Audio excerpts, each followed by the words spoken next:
Hello， 大家好，我是 Amanda。今天呢是想带你们参观一下我的厨房。那如果你们有关注过我的话呢，可能知道我家里的厨房呢其实正在装修。然后这个地方是我新建的工作室，是年后开始建的。其实已经建好一段时间了，但是因为一直没有把它就是彻底的整理出来，所以就一直到现在才来录了这个带大家来参观厨房的视频。现在呢，基本上所有的东西都归位了，就是已经是一个可以正常使用的状态了。还有一些小小的不太完善的地方，这个以后我会慢慢的继续完善它。那首先就来看一下这个厨房的整体的环境。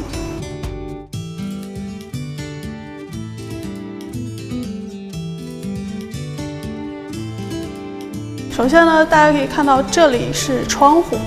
所以这边是日照最充足的部分。所以呢，在这里这个空间是专门用来放植物的，因为绿植一般都比较需要阳光嘛。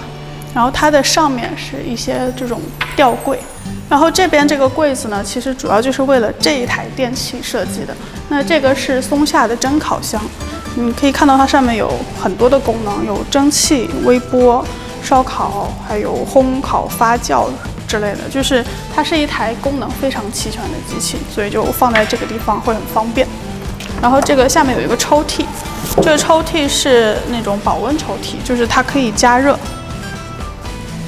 一般来说，这种保温抽屉都会跟烤箱或者是咖啡机放在一起，它的用处是帮你热你的杯盘碗碟。就比如说你要喝咖啡的时候，杯子要热的，或者是要上菜的时候，盘子需要热，就放在这个里头会很方便。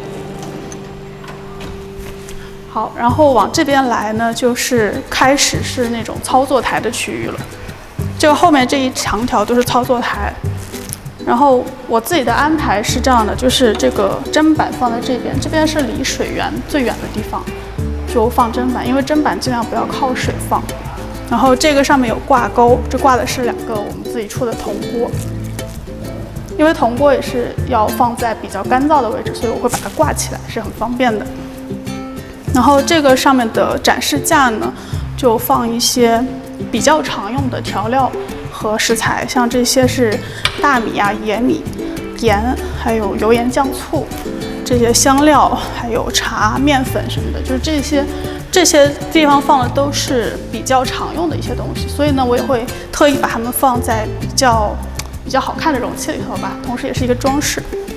然后往这边来就是当然水池了，最重要的。然后水池很多人都会问我，就是到底要选单盆还是双盆？我自己的建议是建议大家选这种比较大的单盆，因为你可以把整个锅子放进去。然后这个下面是洗碗机，这种叫抽屉式洗碗机，就是洗碗机有2种嘛，一种是这样打开的，一种是这种抽出来的，这个就是抽屉式的。然后它里头的容量非常大，可以放很多的餐具进去。好，再往这边来呢，这是园丁小贩帮我种的竹芋，然后搅拌机。这边还有一个挂钩，这个钩子上挂的呢也是比较常用的工具，同时它也有一定的装饰性的，我就会把它挂在这个地方。这个立柜主要是为了这台烤箱设计的，这台烤箱也是松下的。然后你们可能会问我为什么有2台烤箱，因为那一台呢是蒸烤箱，它的功能比较齐全，但是它不是非常专业的烤箱，而这一台是完全专业的烤箱。就如果你是日常使用呢，烤箱或者蒸烤箱选一个就好了。但是因为我们是工作室，专门为拍摄用的，需求会希望它尽量可以专业一些，所以我同时拥有蒸烤箱和烤箱。其实同时拥有2台当然是最方便的，但是我知道大家家里的空间可能有限，那这2个你选一个就好了。那这台烤箱是嵌入式的，它空间也是很大，你看可以看到里面。然后像这种比较专业的烤箱，告诉你们怎么分辨啊，就是你可以看它的功能，它可以同时有上管加热、下管加热，还有上下管同时加热，以及有热风。就是你必须要同时具备这些功能，这个烤箱才是算是功能齐全。然后呢，对了，这个2台烤箱的高度呢，大家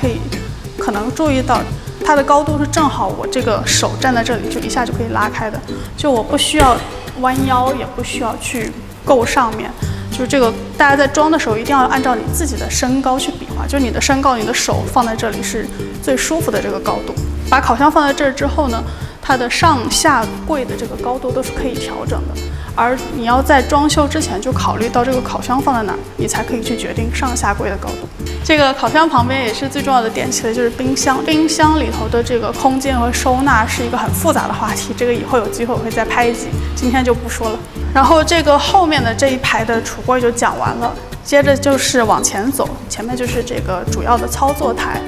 那我想说一下这边和这边之间的这个距离是挺重要的，因为这个距离如果你太近呢，你会很容易这样转来转去的时候碰到磕到，但是如果太远的话，你这样走过来是不是挺麻烦的？因为你经常会需要把菜从这个地方端到这个地方来，所以这中间的距离也是按照你自己的身高和步伐你要去测量一下的，就是从这边走过来大概正好2步，就是一个比较合适的距离。然后这个操作台的高度呢，大家也可以看到，它大概是在我的就是肚脐下面一点点这个高度。就我自己去朋友家或者是亲戚家的厨房呢，我经常会觉得大家的这个操作台都非常的矮。这个我具体为什么我也不是很清楚，但是我觉得这个操作台的高度挺重要的，因为你在切菜或者是在备菜的时候，你会长时间的站在它的前面。如果它很矮的话，你会不由自主的这样弯腰或者是这样低头，时间长了是很不舒服的一件事情。所以这个也是要按照你自己的身高来判断的。一般来说，就是在你比如说在切菜的时候，你是可以上身比较挺直的，而不需要这样佝偻着，就是这个高度才是比较合适的。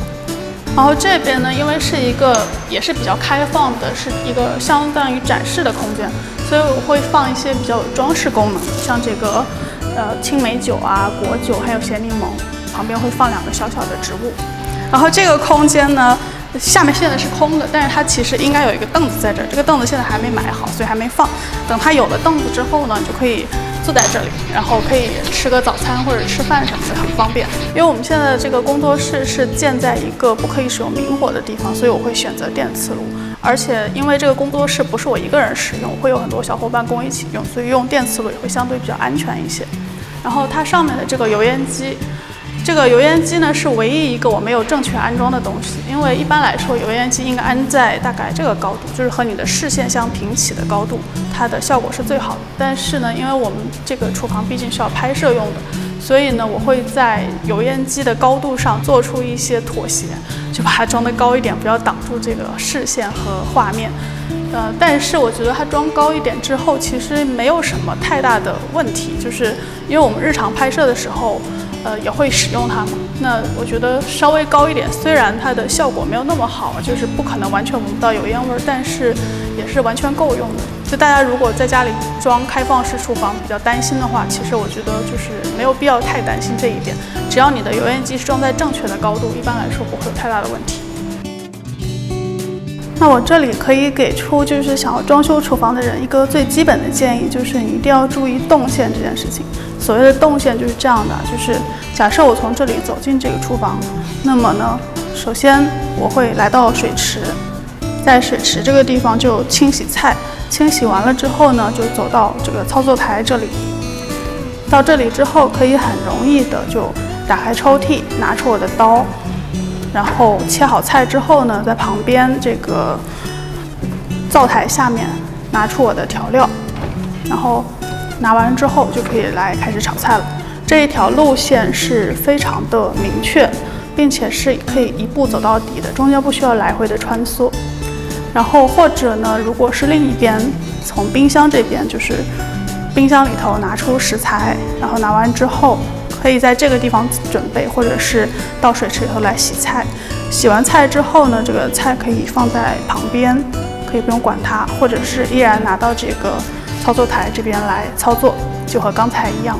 这个切一切就去炒。这条动线也是非常的完整和就是一路走到底，中间不需要来回穿梭。这件事情非常的重要，是直接关系到你这个厨房使用感受的。所以如果大家是在装修准备的这个阶段，一定要在最开始把这个动线考虑清楚。最后就是一些比较小的小 tips 跟大家分享一下，一个是这个东西，这个是藏在操作台里头的一个插座，这个是我在装修的时候非常强调一定要有的一个东西，因为你这么大的一片操作区域，如果都不能插电器的话，它就很浪费。就很多时候我们都会需要把电器放在这里使用嘛。那你这里有一个插座的时候，它用的时候可以升出来，不用的时候可以藏进去，就很方便。另外一个就是插座非常重要，这个所有做过装修的人应该都懂的。首先插座一定要足够多。像我这里有1个、2个，那边还有3个、4个，我一共有4个插座在这里，并且每一个插座都是带这个 USB 接口的，然后每一个插座都会有单独的开关可以开或者关，这样你都会很方便。另外一个就是它的高度，像这个插座呢，我会把它放在比较低的位置，这样它不会很显眼。就大家想象一下，如果在这里或者是比较高的位置，它会很显眼，就不那么美观。像这种厨房的插座最好是藏在那种比较不显眼的位置。好了，那今天差不多就到这儿了。今天这个主要的目的呢，其实是想要给大家参观一下我厨房的一个整体的规划是什么样子的。那还有很多细节的问题，我知道大家都很好奇，比如说这个具体的收纳要怎么样考虑呀，还有如何清洁，还有各种厨具电器的选择啊什么的。那这些主题呢，以后有机会都会慢慢的拍给大家看。今天就先到这里了，下次再见，拜拜。